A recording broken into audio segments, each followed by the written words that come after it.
नमस्कार दोस्तों, स्वागत है आप सभी का। तो दोस्तों, राजस्थान बोर्ड क्लास 10 के 5 सब्जेक्ट के पेपर यहाँ पर कंप्लीट हो चुके हैं और अब आपका ओनली हिंदी का पेपर बचा हुआ है। तो दोस्तों, उम्मीद करता हूँ कि आप सभी के पांचों पेपर बहुत ही अच्छे हुए होंगे।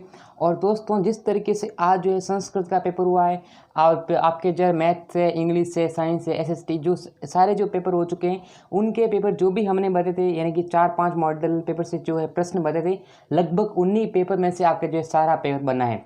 और अब दोस्तों अंतिम पेपर है आपका और इसमें जो है आपको अच्छे स्कोर करना है। अगर हिंदी के अंदर आपको 80 में से अच्छे स्कोर करना है तो वीडियो को एंड तक देखना है। आज आपके लिए लेकर आ चुके हैं, ऐसा पेपर लेकर आए हैं जो कि आपके लिए बहुत इंपॉर्टेंट है।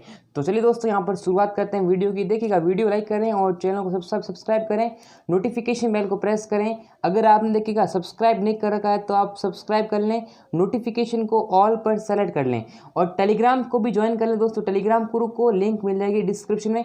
टेलीग्राम पर जो है पीडीएफ वगैरह आपको मिल जाएंगे, ठीक है। तो देखिएगा, फर्स्ट क्वेश्चन है खंड ए का सेक्शन ए का, निम्नलिखित अपठित गद्यांश को पढ़कर प्रश्नों के आंसर देने। देखिएगा, पहला क्वेश्चन है, मधुर वचन वह रसायन है जो पारस की भांति लोहे को भी सोना बना देता है।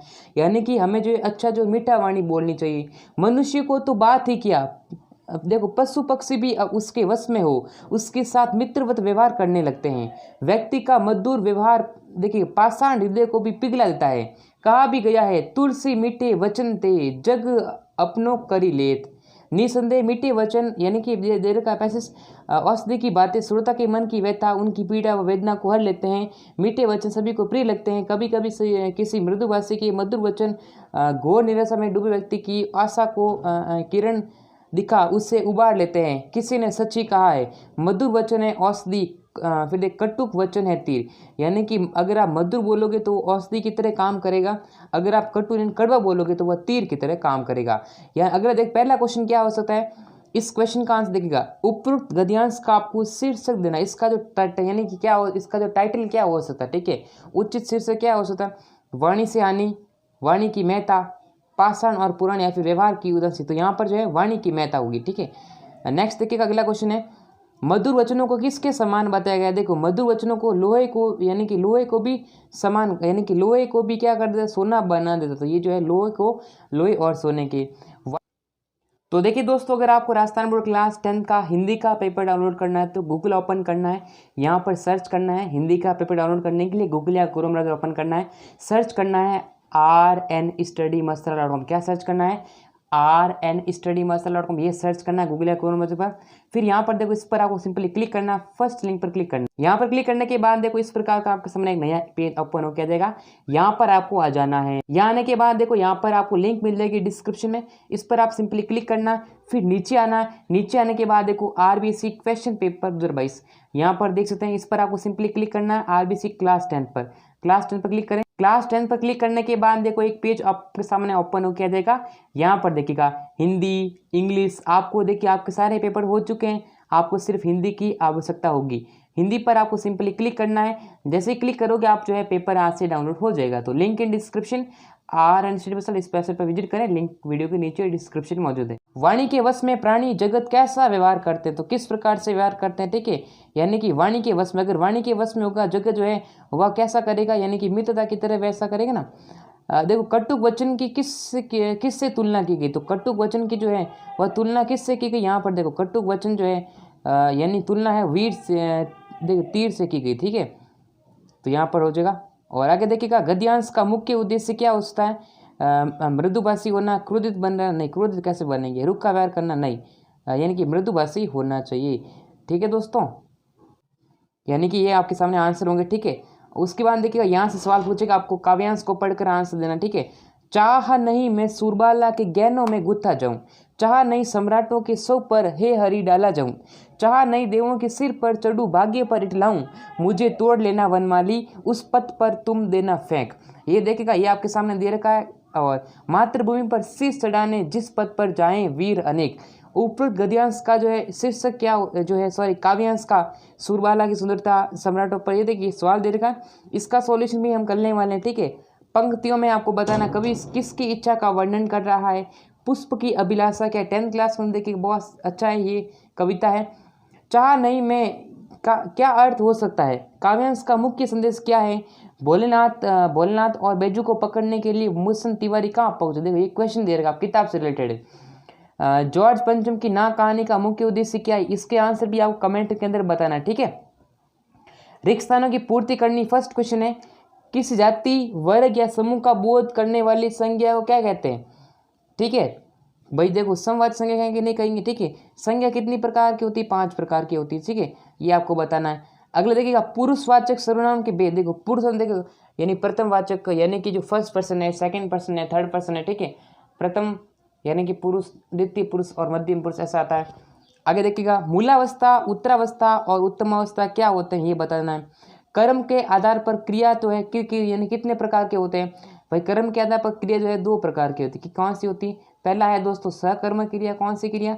सहकर्म क्रिया, और दूसरी है अपनी अकर्मक क्रिया, ठीक है। जिसमें कर्म उपस्थित हुआ सहकर्मक, जिसमें कर्म नहीं हुआ अकर्मक हो जाएगा। आगे देखिएगा शब्द के आरंभ में जुड़कर अर्थ में परिवर्तन करने वाले, शब्द के स्टार्टिंग में जुड़कर, भाई देखो यहाँ पर बात होगी प्रत्यय की और यहाँ बात होगी उपसर्ग की। तो देखो प्रत्यय क्या होते हैं? शब्द के बाद में जुड़ते हैं। जैसे मैंने कहा सामाजिक, क्या मैंने कहा सामाजिक। अब सामाजिक देखो मूल शब्द क्या है? समाज है, पीछे क्या जुड़ा? एक जुड़ गया। उपसर्ग क्या होते हैं? आगे जोड़ते हैं, आगे जोड़ते हैं और शब्द में परिवर्तन कर देते हैं। जैसे मैंने कहा दोस्तों यहाँ पर देखो, मैंने कहा जे शब्द है। अब जे शब्द के मैं यहाँ पर जोड़ देता हूँ परा उपसर्ग को जो ऐड किया तो क्या बन गया? पराजय। अब देखो जे का मतलब होता है जीत, और लेकिन मैंने जोड़ा इसमें परा जोड़ तो क्या हो गया? पराजय। अब पराजय मतलब क्या हो गया? ये इसका विपरीत बन गया, मतलब शब्द के अर्थ में परिवर्तन हुआ कि नहीं हुआ। तो ये शब्द कौन से कहलाते हैं? ये शब्द कहलाते हैं अपने उपसर्ग। यहाँ आप भरोगे उपसर्ग, क्या कहलाते हैं? उपसर्ग। नेक्स्ट देखिएगा कृदंत और तद्धित, देखो कृदंत प्रत्यय और ये जो है तद्धित प्रत्यय क्या है? ये है प्रत्यय, अपने क्या है? प्रत्यय है। आगे देखिएगा यहाँ पर नेक्स्ट क्वेश्चन है, निम्नलिखित अति लघुता प्रश्न के आपको आंसर देने। संधि का शाब्दिक, देखो संधि का शाब्दिक अर्थ बताते हुए यण संधि के सभी नियमों का उदाहरण करना। देखो संधि का शाब्दिक अर्थ क्या है? संधि जो है वर्णों दो यानी कि 2 वर्णों के मेल क्या कहते हैं? संधि कहते हैं। जैसे मैंने कहा यहाँ पर विद्या प्लस आले, देखो यहाँ क्या जुड़ा? ये वर्ण क्या? आ जुड़ा, और यहाँ पर आ, तो अ मैंने आ प्लस आ बराबर क्या होते हैं? आ जुड़ेगा। तो यहाँ क्या बनेगा? विद्या प्लस आले, तो क्या बनेगा? विद्यालय बनेगा। यानी कि 2 वर्णों के योग को क्या बोलते हैं? संधि कहते हैं। अब यण संधि क्या, वो क्या बताने? नियम बताने। जैसे यण संधि क्या क्या नियम हो सकते हैं वो आपको बताना है। यण संधि उदाहरण भी आप दे सकते हैं। बहुत सारे क्वेश्चन आपके यहाँ से बनने वाले हैं। एक एक उदाहरण सहित कर्मधारी और बहुब्रीहि, देखो बहुब्रीहि समास में हमको अंतर स्पष्ट करना। भाई कर्मधारी का अंतर बताओ। बहुब्रीहि में क्या आते हैं? बहुब्रीहि में जितने भी जो है देवताएं वगैरह है उनके नाम आते हैं। जैसे मैंने कहा गजानन है, दशानन है, इन सभी के नाम किसमें? बहुब्रीहि के अंदर था। इसमें जो है अंतर स्पष्ट भी करना।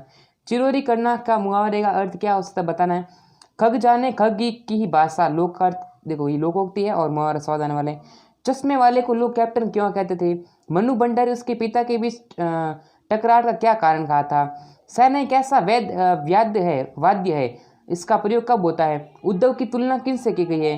अयमयी खांडना उईमयी। देखो इसका अगर आपको सॉल्यूशन चाहिए ना दोस्तों, अगर आपको इस पेपर का सॉल्यूशन चाहिए तो चैनल को सब्सक्राइब कर लें और आप नीचे कमेंट करें कि सर इस पेपर का फुल सॉल्यूशन, ठीक है। आप कमेंट करना class 10th Hindi paper solution, जिससे मैं नेक्स्ट वीडियो के अंदर इसका पूरा सॉल्यूशन लेकर आऊँ, ठीक है। यहाँ पर देखो स्वीट, भारत का स्विट्जरलैंड यानी कि स्विट्जरलैंड किसे कहते हैं? माता का अंश सवाल पूछा गया। कवि निराला ने उत्साह कविता में बादलों की तुलना किससे की है? ठीक है। सेक्शन बी यहाँ पर आता है, ठीक है। मूर्ति के पास से गुजरते हुए अंत में हवलदार साहब होगा क्यों भावुक उठे थे? गर्मी की उमस भरी शाम को बाल गोविंद भगत शीतल और मनमोहक बना देते, ठीक है। यहाँ पर एक सवाल बहुत इंपॉर्टेंट है, उद्धव कहानी है। गागर रीति से कवि का क्या आशय है? अट नहीं रही कविता का मूल क्या संदेश है? कन्यादान कविता का आपको अर्थ लिखना है। ये सारे मोस्ट इंपॉर्टेंट क्वेश्चन है। मंडू भंडारी और रामवक्स बेनीपुरी का जीवन और उसका कृतित्व परिचय देना है। निम्नांकित ये देखो सेक्शन से आता है, यहाँ पर आपको जो है सप्रसंग व्याख्या करनी। देखो व्याख्या करने के लिए क्या करना पड़ेगा आपको? पहले उसका देखना पड़ेगा, यानी किताब जो है यानी ये जो है ना ये कहाँ से पैसेज कहाँ से लिए गए, कौन से पार्ट से लिए गए, भाई आपको पता चलेगा। उसके बाद क्या करोगे? प्रसंग लिखोगे। यहाँ पर लिखोगे ये प्रस्तुत गद्यांश हमारे पाठ्यपुस्तक का नाम आएगा। उसके बाद उसके कवि इनकी जो है इसमें लेखक का नाम आएगा, ठीक है। उसके बाद आप उसमें व्याख्या कर सकते हैं। ये अत वाला है। और यहाँ पर जो है देखो एक गद्यांश की व्याख्या आएगी और पद्यांश की, दोनों की व्याख्या आएगी। देखो, तुम तो कालू हाँक जनु लावा, बार बार मोई लागी बेला बोलावा, सुनत लखन के बचत कठोरा, परसु सुधारू दरुरु कर दोरा। अत वाला सवाल दे रखा, ठीक है।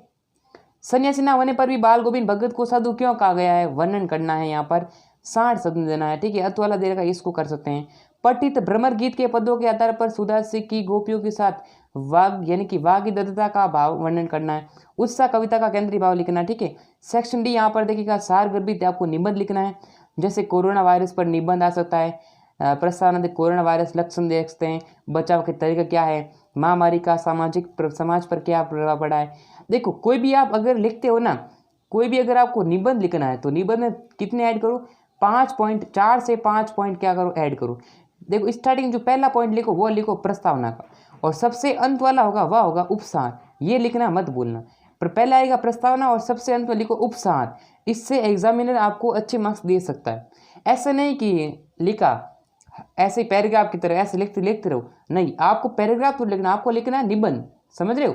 विद्यार्थी जीवन में इंटरनेट की भूमिका, और यहाँ पर देखो विद्यार्थी जीवन में यहाँ पर आ सकता है, क्या आ सकता है, अनुशासन का भी आ सकता है। यहाँ मैं बता मोस्ट इंपोर्टेंट बता रहा हूँ, अनुशासन आ सकता है, पर्यावरण प्रदूषण आ सकता है, ठीक है, पर्यावरण प्रदूषण आ सकता है, स्वच्छ भारत अभियान आ सकता है। मैं जो बता रहा हूँ ना दोस्तों, ये स्वच्छ भारत अभियान आ सकता है, बहुत सारे हैं, ठीक है। भारतीय संस्कृति का अनुपम उपहार योग आ सकता है, बेटी बचाओ पर निबंध आ सकता है, और साथ में आपको अब की बार तो क्या पॉइंट भी दे रखे हैं, हाईलाइटिंग पॉइंट दे रखा है, ये आपके लिए बहुत ही इंपॉर्टेंट होगा। आउटलाइन दे रखी है, स्वयं को अपने विद्यालय की हॉकी टीम का कप्तान मानते विद्यालय में खेल सुविधाएं बढ़ाने का, यानी कि आपको जो है प्रधानाचार्य लिखना, प्रार्थना पत्र लिखना है। या फिर ये वाला कर सकते हैं, कोरोना वायरस संक्रमण के लिए आपको क्या करना है, बचाव के लिए आपको एक पत्र लिखना है। 23वां क्वेश्चन देखिएगा, 23वां क्वेश्चन है, विद्यालय में वार्षिक उत्सव के अवसर पर विद्यार्थी द्वारा निहित हस्तकला की वस्तुओं की प्रदर्शनी के प्रचार, तो लगभग आपको 50 शब्द में विज्ञापन, एक जो है एडवर्टाइजमेंट लिखना, क्या लिखना, एडवर्टाइजमेंट लिखना यहाँ पर पड़ेगा। अब तो वाला सवाल देखो, यातायात तथा परिवहन अधिकारी की ओर से सड़क पर वाहन सावधानी चलाने का आपको एक विज्ञापन, यानी कि विज्ञापन आने वाला है, कम से कम देख सकते हैं आपके सामने, और 50 शब्द के अंदर विज्ञापन आपको लिखना पड़ेगा, ठीक है। तो देखिएगा, ये मोस्ट इंपॉर्टेंट पेपर मैं आपको बता देता हूँ, ये बहुत ही अच्छा मॉडल पेपर है आपकी तैयारी के लिए। तो वीडियो को लाइक करें और चैनल को सब्सक्राइब करें, टेलीग्राम चैनल को भी ज्वाइन करें, लिंक इन डिस्क्रिप्शन। तो फिर मिलेंगे आप सभी से नेक्स्ट वीडियो का, तब तक के लिए जय हिंद।